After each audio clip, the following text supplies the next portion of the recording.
Mr. Mamdani. Well, Thank you. I'm sorry that you're coming back to this, as we all are. I was actually just with former Governor Cuomo, and he was asked specifically, about a statement I believe you already made a day or two ago, that cheap political points, which you just said should not be scored in a moment like this.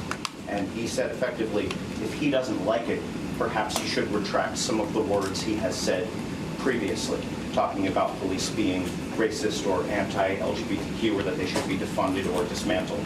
So this is a little bit of what Marcia asked, but as you've grown and reflected, and I feel, in fairness to you, you've been good about talking about growing and reflecting and always having conversations.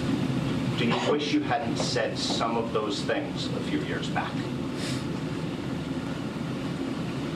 My statements in 2020 were ones made amidst a frustration that many New Yorkers held at the murder of George Floyd and the inability to deliver on what Eric Adams, of all people, described as the right for all of us to be able to enjoy safety and justice, that we need not choose between the two.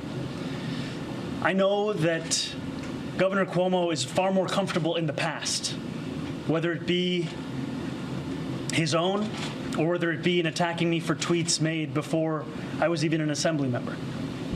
What I have said time and time again is the campaign that I am leading, the campaign that I am asking New Yorkers to consider, is one that has been clear on its public safety approach. It's one that speaks about a desire to work with police officers. And what has been quite frustrating to me has been the inability of so many, including the former governor, to reckon with the crisis we face in this moment, where 200 officers are leaving the department every month. A leading cause of this is forced overtime. And all they have to offer, they being these politicians of the past, are the same ideas they put forward years ago. What I am speaking of is a vision that will not only address public safety, but also keep officers in this very police department, will ensure that they can actually respond to the crimes that are being committed in this city.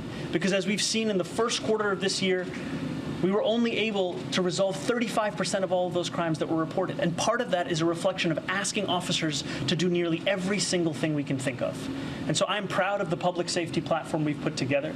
And I would say that for the former governor to have spent an entire day speaking almost exclusively about me and barely about the New Yorkers who have been killed is indicative of the very politics New Yorkers want to leave in the past.